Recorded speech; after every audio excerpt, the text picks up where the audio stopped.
जय द्वारकाधीश, जय श्री राम, हर हर महादेव। तो यहाँ पे द्वारिका में आइए और यहाँ पे सब सुविधा है, प्रसाद बढ़िया मिलता है एक नंबर, और होटल का, धर्मशाला, सब रहने का सुविधा और ऑटो का ये सब दर्शन करवाने का सब सुविधा है। यहाँ पे आइए, बाइक सब मिलता है सब आपको दर्शन के लिए।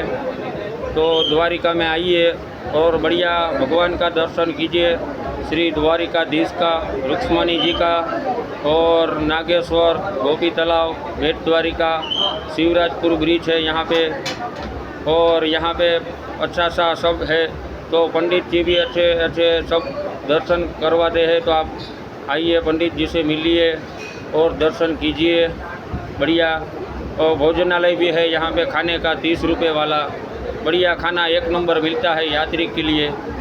तो यहाँ पे आइए भाइयों बहनों, બધા અહીંયા આવો, દર્શન કરો।